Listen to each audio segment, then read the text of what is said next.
नमस्कार साथियों, स्वागत है आप सभी का अपने YouTube चैनल पर और जिसके अंदर अपने एसएससी, आरआरबी और जितने भी आपके सेंट्रल लेवल के कॉम्पिटिटिव एग्ज़ाम हैं, इवन सीडीएस, इन सभी एग्ज़ाम पॉइंट ऑफ व्यू से मैथमेटिक्स को पढ़ रहे थे, जिसमें मैंने आपका एडवांस मैथ्स का एक टॉपिक अलजेब्रा अच्छे से करवा दिया है।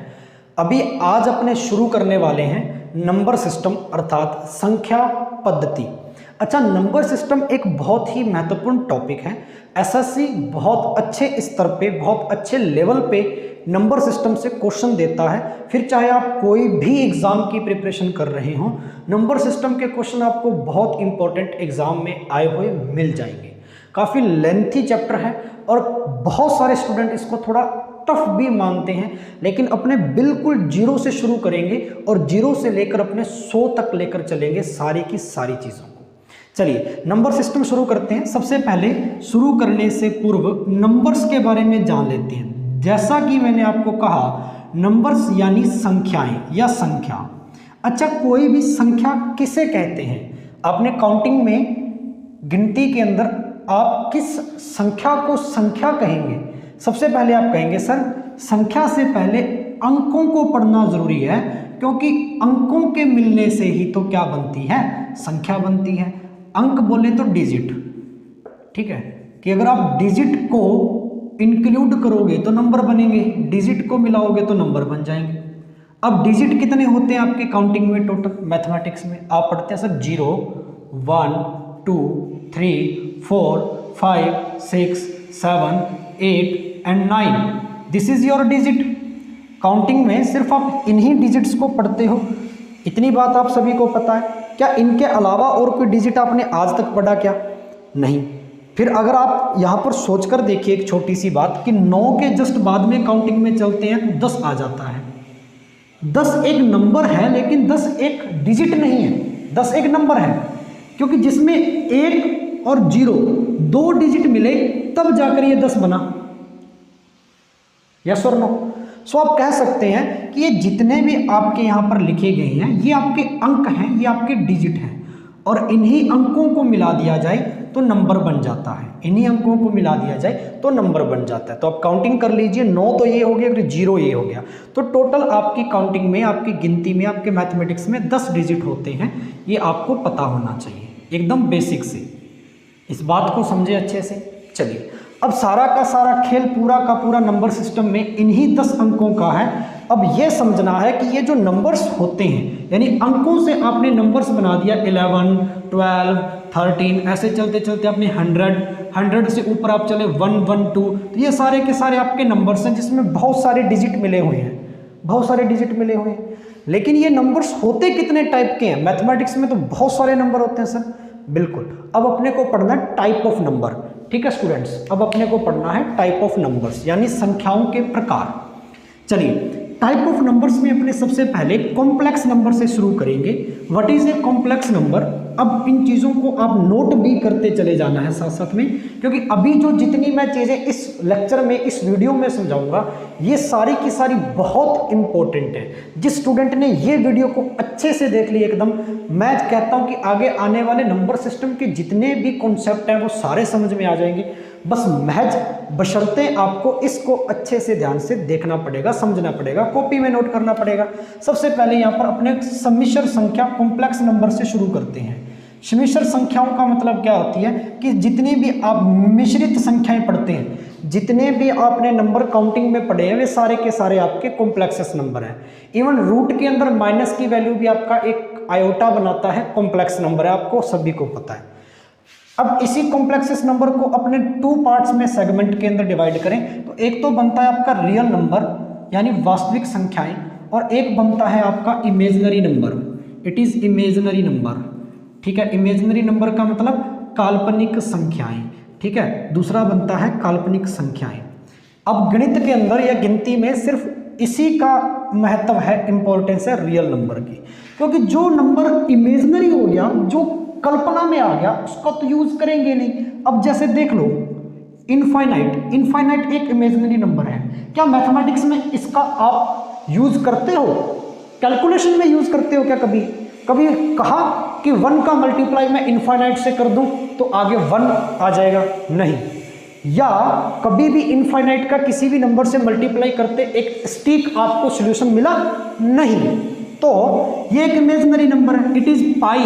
पाई एक इमेजिनरी नंबर है, बट पाई की वैल्यू इमेजिनरी नंबर नहीं है, पाई खुद से एक इमेजिनरी नंबर है। ऐसी पावर में e की पावर इनफाइनाइट, a की पावर इनफाइनाइट, यस और नो, ये वाले नंबर्स हो गए। e की पावर x, ठीक है, जिसको चरघातांकी संख्या बोलते हो, ठीक है, एक्सपोर्टेशनल्स नंबर आ गए आपके। तो ये जितने भी नंबर हैं ये आपके इट इज इमेजिनरी नंबर हैं, काल्पनिक नंबर हैं जिनका आप यूज नहीं करते हो। रियल नंबर कौन से आ गए? रियल नंबर सारे के सारे, जीरो से लेकर जितने भी नंबर हैं वे सारे के सारे रियल नंबर हैं, वास्तविक संख्याएं हैं, इनको छोड़कर। अब रियल नंबर को डिवाइड कर लो 2 सेगमेंट में, रियल नंबर को डिवाइड, क्योंकि अब इनका तो यूज रहा नहीं, तो इनको डिवाइड भी नहीं करेंगे आगे, डिवाइड इनको करेंगे जिनका मैथमेटिकल में यूज है। सो रियल नंबर सभी नंबर आपके रियल होते हैं, इनको छोड़ के। रियल नंबर 2 पार्ट्स में डिवाइड होगा, एक तो होगा परिमेय संख्या में, परिमेय संख्या का मतलब irrational number, rational number, sorry rational number, rational number, और अपरिमेय संख्या, अपरिमेय संख्या। अपरिमेय संख्या क्या होगी साथियों? इरेशनल नंबर, इरेशनल नंबर आपकी अपरिमेय संख्याएं होंगी। सबसे पहले जानते हैं परिमेय संख्याएं क्या है। परिमेय का मतलब रेशनल नंबर क्या है, what is a rational number. अब समझना है यहाँ पर, रेशनल नंबर बहुत ही इंपॉर्टेंट टॉपिक है, अब इसको पूरे को समझना है। यहाँ पे मैं इसको साफ कर रहा हूँ, लेकिन आप साथ साथ में ये डायग्राम बनाते जाए, नोट करते जाए। चलिए सबसे पहले रेशनल नंबर को देख लेते हैं कि रेशनल नंबर क्या है, यानी परिमेय संख्या क्या है, परिमेय संख्याएं, ठीक है। मैं इसको कैपिटल R से रिप्रेजेंट कर दूं रेशनल नंबर। चलिए देखिए, रेशनल नंबर में आपका P अपॉन में Q की फॉर्म में जितने भी नंबर हैं, बटा वाले जितने भी नंबर हैं, जिनको आप फ्रैक्शनल नंबर भी बोलते हो, भिन्नात्मक संख्या बोलते हो, ये सारे के सारे नंबर रेशनल नंबर हैं। डेसिमल नंबर भी, डेसिमल नंबर दशमलव संख्याएं भी आपके रेशनल नंबर में आ जाती हैं, ठीक है। ये चीज़ ध्यान कर लेना, ये बहुत इंपॉर्टेंट है, ठीक है, ये बहुत ही इंपॉर्टेंट है, ये चीज़ अपने को पता होनी चाहिए। कंप्लीट जितने भी डेसिमल है वे सारे के सारे आपके क्या हैं? रेशनल हैं। चलिए अब यहाँ तक अपने को समझ में आ गया कि रेशनल नंबर क्या है, लेकिन इसमें कंडीशन है स्टूडेंट्स, Q की वैल्यू 0 नहीं होनी चाहिए, Q is not equal to 0। अब P अपॉन में Q की फॉर्म, एक एग्जांपल 1 अपॉन में 2, P की वैल्यू 1 है, Q की वैल्यू 2 है, तो 1 अपॉन में 2 एक क्या है? रेशनल नंबर है। Q की वैल्यू 0 कर दूं मैं यहाँ पे, तो 1 अपॉन में 0 क्या बन जाएगा? इनफाइनाइट। इनफाइनाइट एक इमेजिनरी नंबर है, तो आप कैसे कह सकते हो कि यहाँ पर इनफाइनाइट एक परिमेय होगा? नहीं होगा, क्योंकि ये तो इमेजिनरी नंबर आ गया, ये तो इमेजिनरी नंबर आ गया। इतनी बात समझ में आई क्या? तो ये ध्यान में कर लेना, इसका मतलब Q की वैल्यू 0 नहीं होनी चाहिए। सो P अपॉन में Q का जो रूप है, जो फॉर्म है, ये आपका क्या होगा? रेशनल होगा। डेसिमल नंबर, दशमलव संख्याएं सारी की सारी रेशनल होंगी, ये अपने को ध्यान में रखना है, ठीक है जी। चलिए एग्जाम्पल से समझ में आ गया, आई होप आपको। अब यहाँ पर समझना है थोड़ा डेसिमल नंबर्स को, ठीक है, थोड़ा डेसिमल नंबर्स की भी जानकारी अपने को लेनी, क्योंकि अभी मैं एक बार रेशनल नंबर ही पढ़ा रहा हूँ, फिर मैं इरेशनल पर बात करूँगा। सबसे पहले परिमेय संख्या के बारे में ही पढ़ो एक बार।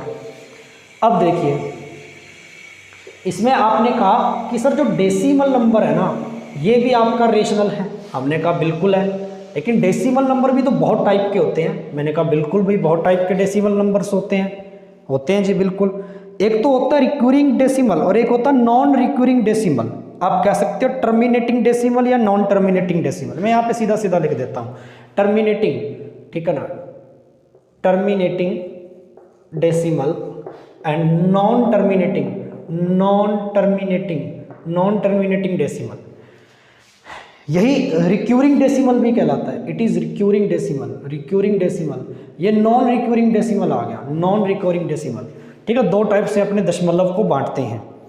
अब सबसे पहले टर्मिनेटिंग डेसिमल को आप समझ सकते हैं। टर्मिनेटिंग जो डेसिमल होता है, ये रिक्यूरिंग डेसिमल जो होता है, इसका मतलब होता है ये खत्म हो जाने वाली डेसिमल होती है। जैसे रिपीटेड है, जैसे रिपीटेड नंबर कोई भी है, रिपीटेड नंबर है मेरे पास, मैं लिख दूँ 0.3333 dot dot dot dot dot dot infinite. Students बताइए ये क्या नंबर आपका कहीं खत्म हो रहा है? नहीं हो रहा है। इसका मतलब है 3 चलता जाएगा, चलता ही जाएगा।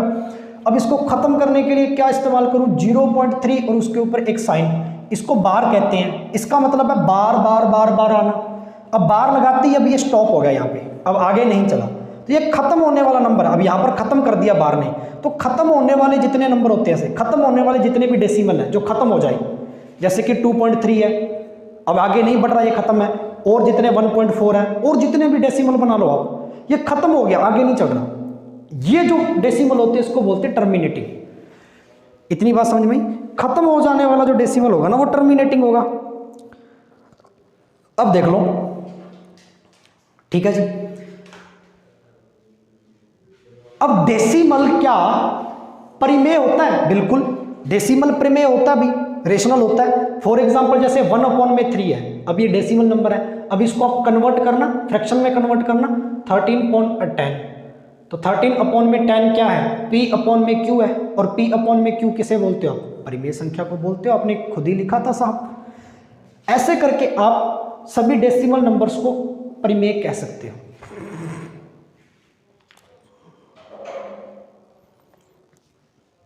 अब नॉन टर्मिनेटिंग क्या है भैया? नॉन टर्मिनेटिंग नंबर क्या है? नॉन टर्मिनेटिंग नंबर ऐसे नंबर होते हैं जो खत्म नहीं हो रहे। मैं यहां समझा दूं, ऐसे नंबर होते हैं नॉन टर्मिनेटिंग जो खत्म नहीं हो रहे, जैसे नॉन टर्मिनेटिंग डेसिमल, ठीक है, non terminating decimal, non terminating, ठीक है। अब ये खत्म नहीं हुआ जा रहा, जैसे 0.1236 कॉमा नहीं है बीच में, 9823 ऐसे चल ही जा रहा है, लेकिन यहां पर बार नहीं लगा सकते आप। बार कैसे यूज करोगे आप? पता नहीं है, क्योंकि ये रिपीटेड नहीं है, रिपीट नहीं हो रहा, अलग अलग नंबर आ रहे हैं, सभी अलग अलग नंबर है। अगर ऐसा होता 666 इट इज रिपीटेड, ये तो पता रिपीट हो रहा है, तो आप इसको 6 की बार लिख दो, 0.6 की बार, खत्म कर दिया आपने। ये तो टर्मिनेटिंग है, लेकिन ये नॉन टर्मिनेटिंग है, क्योंकि ये खत्म ही नहीं हो रहा, ये तो चलता ही जा रहा है, और रिपीटेड कोई नंबर है नहीं कि जिसके ऊपर बार लगाएं। कंटिन्यूटी रिपीटिंग में तो नहीं है ऐसे, तो खत्म कैसे करें? नहीं होगा साहब, इनफाइनाइट तक चलेगा, इसलिए नॉन टर्मिनेटिंग डेसिमल है। यस और नो? चलिए, तो ये दोनों ही चीजें अपने को अच्छे से समझ में आ गई डेसिमल की कहानी, कि डेसिमल किसे बोलते हैं। डेसिमल यानी जो रेशनल नंबर का सेगमेंट है, रेशनल में P/Q, फ्रैक्शनल नंबर भी आ गए और डेसिमल भी आ गए। डेसिमल दो टाइप के होते हैं, टर्मिनेटिंग, नॉन टर्मिनेटिंग। टर्मिनेटिंग जो खत्म हो गया, नॉन टर्मिनेटिंग जो खत्म नहीं होता, ठीक है। चलिए, अब ये चीजें समझ में आ गई। चलिए, यानी आप कह सकते हो कि ऑल रिपीटिंग जो नंबर हैं या ऑल रिपीटिंग डेसिमल हैं वे रेशनल नंबर हैं। ऑल रिपीटिंग डेसिमल, ये वाले रिपीटिंग डेसिमल, क्योंकि इसको आप सोल्व कर सकते हो। इसका वैल्यू आएगा 3/9, सो 1/3। नॉन टर्मिनेटिंग को कैसे सोल्व करोगे? It is non terminating, it is non terminate, इसको कैसे सोल्व करोगे? ठीक है, ये तो चलते ही जा रहा है और कोई सेम नंबर रिपीट नहीं हो रहा, बार बार बार नहीं लगा सकते। अब ये सोल्व नहीं कर सकते, तो आप इसको रेशनल कैसे बनाएंगे? नहीं, इसलिए नॉन टर्मिनेटिंग कभी भी रेशनल नहीं होता।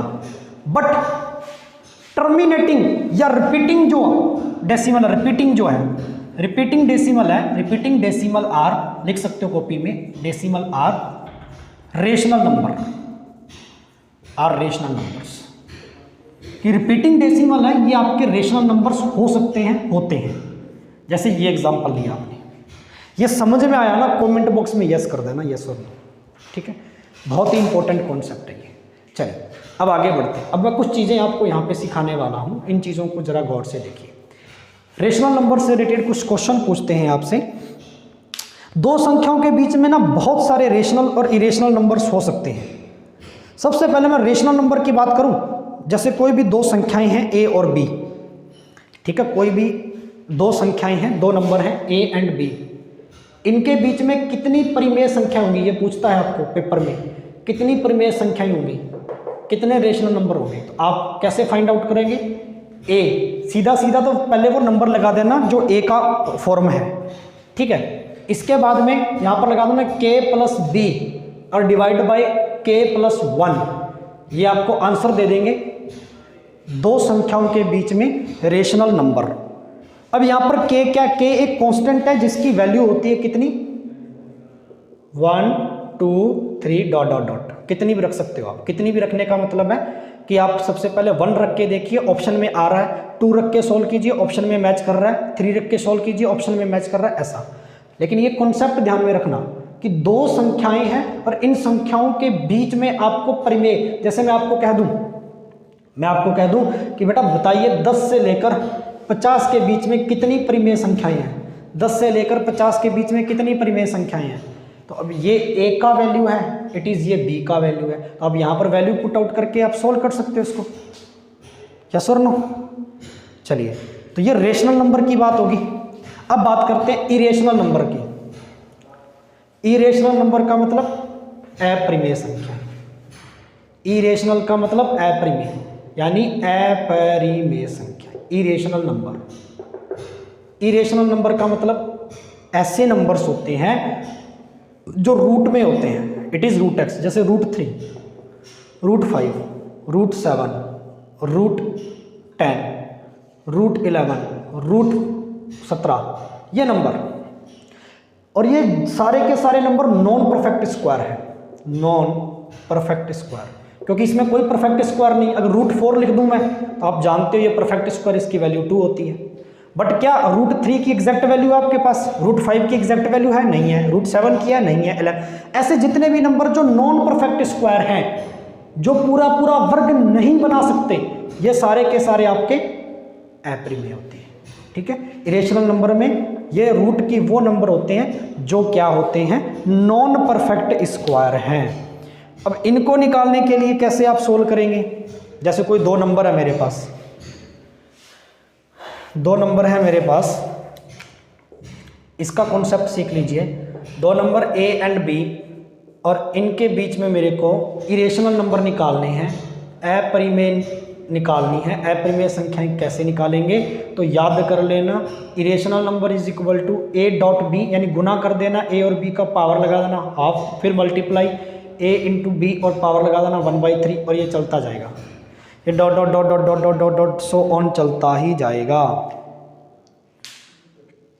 ठीक है, तो ये चीज़ें ध्यान में रखनी है। लेकिन एक चीज़ पता होनी चाहिए कि अपरिमेय संख्याएं हमेशा वे संख्याएं होती हैं स्टूडेंट्स जो पूरा पूरा स्क्वायर नहीं होता, it is non perfect square. अच्छा, नॉन परफेक्ट स्क्वायर कैसे निकाला जाता है ये भी मैंने सिखाया हुआ है, इसी चैनल के अंदर वीडियोस पर क्लिक करना और नीचे नीचे चलना, लिख रखा होगा, वीडियोस मिल जाएगी आपको 10 से 15 मिनट की नॉन परफेक्ट स्क्वायर निकालने की।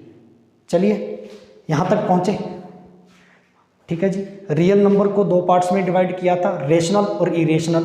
रेशनल को आगे डेसिमल में डिवाइड किया, डेसिमल को दो पार्ट्स में पढ़ा, ठीक है। चलिए फिर इरेशनल को पढ़ा, चलिए फिर दोनों के फॉर्मूले पढ़े। दो संख्याओं के बीच में प्रमेय संख्याएं निकालनी है बहुत सारी, तो ये ऐसे निकाल सकते हो। दो संख्याओं के बीच में अप्रमेय संख्याएं ऐसे निकाल सकते हो। यहाँ तक नोट कर लिया, आगे बढ़ते हैं। अब परिमेय संख्या है ना, जो रेशनल नंबर है, इस कहानी को ध्यान से सुनना। जो रेशनल नंबर है ना स्टूडेंट्स, इसको फिर से आगे डिवाइड किया गया, क्योंकि रेशनल नंबर में परिमेय संख्याओं में आपको पता होना चाहिए, फ्रैक्शनल नंबर भी होती है, भिन्न वाली संख्याएं होती हैं, जो बटा वाली संख्याएं बोलते हैं आप, a/b वाली, और पूर्णांक भी होता है। अब ये पूर्णांक इंपॉर्टेंट है, पूर्णांक बोले तो इंटीजर नंबर, इंटीजर नंबर बहुत इंपॉर्टेंट है। पूर्णांक किसे बोलते हैं, इंटीजर नंबर किसे बोलते हैं? इंटीजर नंबर का मतलब होता है स्टूडेंट्स, यस और नो, इंटीजर नंबर के बारे में कोई भी स्टूडेंट्स बताना चाहे तो कमेंट बॉक्स में बता सकता है। चलिए अब इंटीजर नंबर की बात कर लें। इंटीजर नंबर जैसे जिनको नंबर लाइन पर, इट इज नंबर लाइन, ये नंबर लाइन होती है, संख्या रेखा, आपने 10th क्लास में पढ़ा होगा, संख्या रेखा। इस पर अगर अपने जिन नंबर्स को लिख सकते हैं, जिन डिजिट्स को लिख सकते हैं, वे सारे के सारे इंटीजर होते हैं। सपोज दैट नंबर लाइन है 0, अच्छा 0 से आगे चलते हैं तो पॉजिटिव आता है 1 2 3, ऐसे चलता जाएगा, पॉजिटिव इनफाइनाइट तक चलेगा। जीरो से पीछे नेगेटिव नंबर होते हैं 1, माइनस का 2, माइनस का 3, डॉट डॉट डॉट, माइनस का infinite. It is integer number, यानी ये आपके सारे के सारे पूर्णांक संख्याएं हैं, ये आपकी सारी की सारी इंटीजर नंबर हैं, ये आपके सारे के सारे इंटीजर नंबर हैं, ध्यान में रहेगा। आओ आगे बढ़ते हैं थोड़ा। अब थोड़ा ध्यान दीजिए, अब ये भी इंटीजर दो टाइप के हैं। अब जीरो से लेकर यहां तक ये पॉजिटिव नंबर है, तो ये सारे के सारे पॉजिटिव इंटीजर हैं, ठीक है, पॉजिटिव इंटीजर आ गए, यानी कि धनात्मक पूर्णांक। ये सारे के सारे नेगेटिव हैं, तो ये नेगेटिव इंटीजर आ गया। तो जीरो क्या है साहब? जीरो कुछ भी नहीं है। किसी भी नंबर में, किसी भी डिजिट में 2 है, इसमें मैं जीरो ऐड कर दूं, सभी बच्चे बताना, आप सभी पढ़े लिखे हो, और जीरो में से मैं -0 कर दूं, यानी 2 में से -0 कर दूं, तो क्या दोनों पर कोई इफेक्ट पड़ा गया? रिजल्ट क्या आया? परिणाम क्या आया? ये इसका आंसर दिया मैंने कि जीरो न ही तो पॉजिटिव इंटीजर है न ही नेगेटिव इंटीजर है। जीरो एक पूर्ण संख्या है, इट इज परफेक्ट नंबर। आगे पढ़ेंगे, फॉर एग्जाम्पल समझ में आया? चलिए अब इंटीजर को थोड़ा सा अपने लंबा खींचते हैं, इंटीजर पर आ जाओ। इंटीजर नंबर बहुत, यहाँ से क्वेश्चन आपके एसएससी बहुत पूछता है, रेशनल नंबर से और इंटीजर नंबर से एसएससी क्वेश्चन पूछता है, बेटा ध्यान में रखना, ठीक है। चलिए सबसे पहले इंटीजर नंबर के अंदर बात करते हैं पॉजिटिव इंटीजर की। पॉजिटिव इंटीजर 0, 1, 2, 3, 4, 5, 6 अनंत तक चल रहे हैं, ठीक है बेटा। अब ये पॉजिटिव इंटीजर ना दो पार्ट्स में डिवाइड है। अब यहाँ पर समझनी खेल, पॉजिटिव इंटीजर दो पार्ट्स में डिवाइड है। एक तो प्राइम नंबर, अब यहाँ से क्वेश्चन सभी को पता आता है, और एक है कंपोजिट नंबर।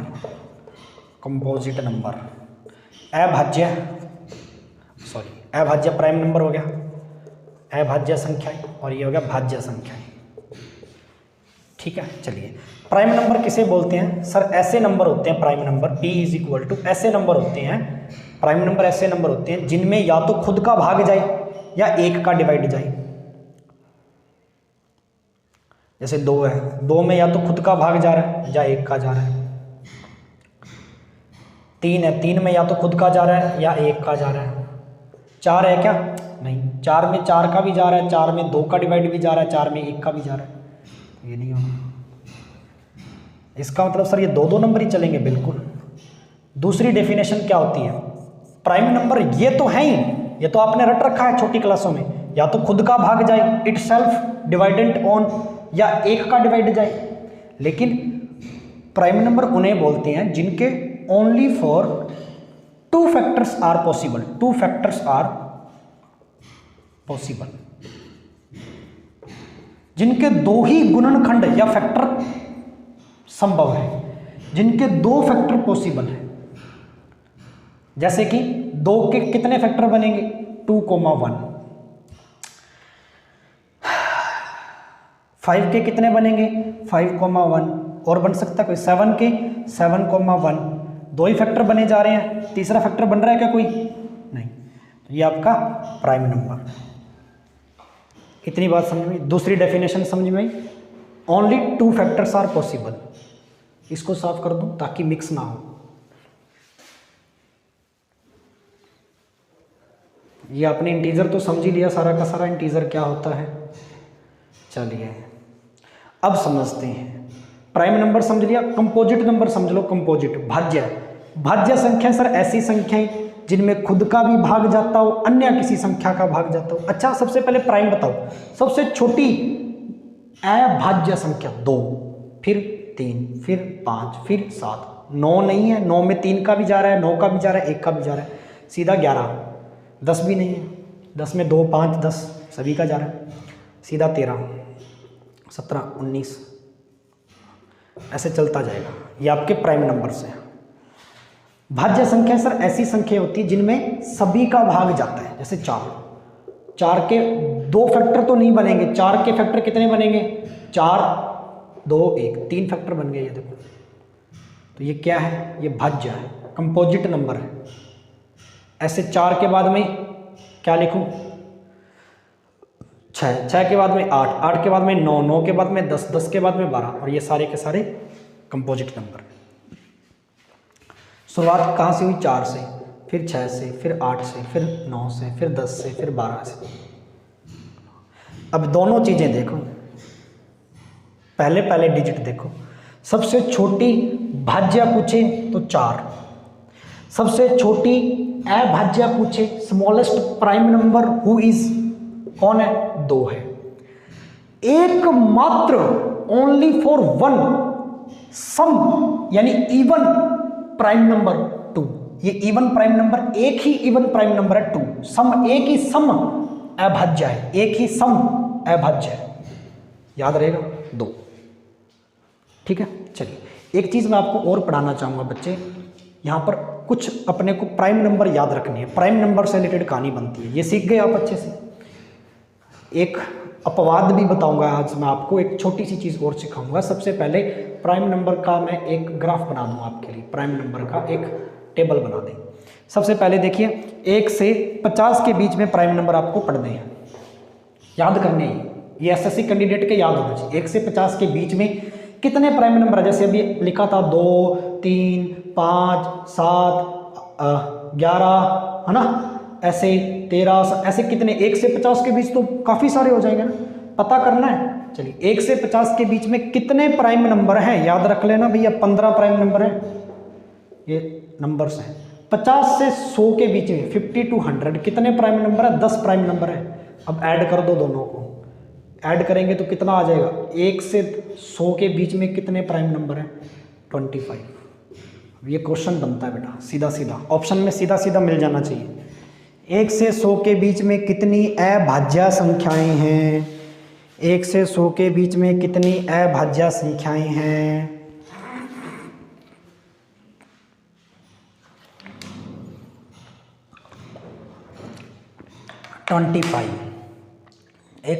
एक से 100 के बीच में कितनी,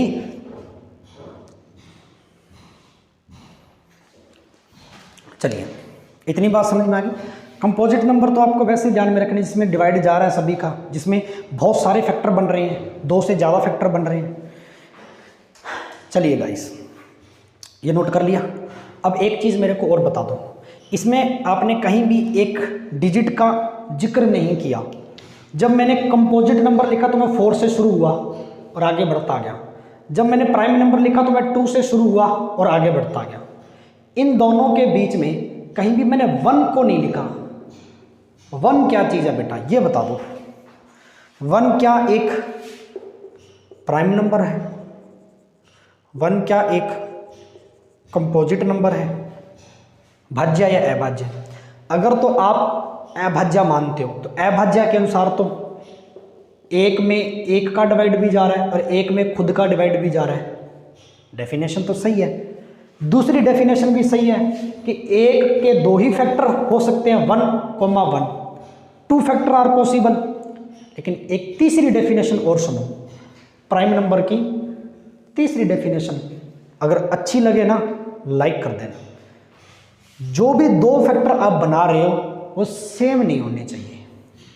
2 factor are not same, not equal, not same, ये फैक्टर आपके सेम नहीं होने चाहिए। तो एक के तो फैक्टर दोनों सेम हो गए। अब यहाँ देखो फैक्टर सेम है क्या, कहीं भी सेम नहीं है, तभी ये प्राइम नंबर है। तो प्राइम नंबर की तीसरी डेफिनेशन कि फैक्टर सेम नहीं होने चाहिए। 2 factor are possible but 2 factor are not same, ठीक है, तब जाकर आपका प्राइम नंबर बनेगा। तो एक क्या है, प्राइम नंबर नहीं है। अगर एक प्राइम नंबर भी नहीं है तो कंपोजिट भी नहीं है, एक कंपोजिट भी नहीं है। एक नेचुरल नंबर है। यहाँ पर 2 चीज़ें और पढ़नी है, ठीक है। आप पढ़ते हो पूर्ण संख्या को, पूर्णांक और पूर्ण में फर्क है, और एक पढ़ते हो प्राकृतिक संख्या को। ये इसी का पार्ट है, इवन का पार्ट है, इवन ओड का। Perfect number, it is perfect number. Perfect number किसे बोलेंगे, 0, 1, 2, 3, 4। नेचुरल नंबर 1, 2, 3, 4 ... नेचुरल नंबर में जीरो इंक्लूड नहीं होता और पूर्ण संख्या में परफेक्ट में जीरो इंक्लूड होता है, यही फर्क है। नेचुरल में जीरो नहीं होता, n इज इक्वल टू 1 2 3 4, पूर्ण में 0 1 2 3 4। ठीक है स्टूडेंट्स, तो आई होप आपको समझ में आया होगा। आज मैंने नंबर्स पढ़ाए, डिजिट पढ़ाए, ठीक है। कॉम्प्लेक्स नंबर को 2 पार्ट्स में डिवाइड किया, रियल इमेजिनरी, रियल को 2 पार्ट में डिवाइड किया, रेशनल इरेशनल, ठीक है। फिर रेशनल को पढ़ा डेसिमल में, डेसिमल को 2 पार्ट्स में डिवाइड किया, टर्मिनेटिंग नॉन टर्मिनेटिंग, ठीक है। इसके बाद में अपने फ्रैक्शनल नंबर पढ़ा, इंटीजर पढ़ा, इंटीजर को भी 2 पार्ट्स में डिवाइड किया, पॉजिटिव और नेगेटिव। फिर पॉजिटिव इंटीजर को 2 पार्ट्स में डिवाइड किया, प्राइम नंबर, कंपोजिट नंबर, ठीक है। प्राइम नंबर इंपॉर्टेंट है, ये आपको सारे के सारे पढ़ा दिए हैं। कंपोजिट क्या है ये भी पढ़ा दिए हैं। आई होप यहाँ तक आपको नंबर्स की पूरी डिटेल अच्छे से समझ में आई होगी, ठीक है। समझ में आना मुश्किल चैप्टर थोड़ा सा, क्योंकि बहुत सारे स्टूडेंट तो इसको पढ़ते ही नहीं हैं, लेकिन इसका वेटेज बहुत ज़्यादा है। बिना नंबर सिस्टम के मैथमेटिक्स कंप्लीट नहीं कर पाओगे, इनकम्प्लीट है। सो इस वजह से आपको नंबर सिस्टम चैप्टर, अब ये चैप्टर मैं काफ़ी दिन चलाने वाला हूँ, 5 से 6 पार्ट्स इसके पढ़ेंगे। ये फर्स्ट पार्ट है बेसिक इन्फॉर्मेशन। आई होप आपको नंबर्स की इन्फॉर्मेशन समझ में आई होगी, कॉपी में नोट किया होगा। चलिए तो स्टूडेंट्स मिलते हैं। अब ये वीडियो आपका फ़र्ज़ है और कर्तव्य है कि आप सभी स्टूडेंट्स तक शेयर करेंगे ज़्यादा से ज़्यादा। तब तक के लिए इजाज़त चाहता हूँ, अगले पार्ट 2 में मिलते हैं एक अच्छा कॉन्सेप्ट लेकर, और इन पर बेस्ड कुछ क्वेश्चन भी करेंगे। तब तक के लिए थैंक यू।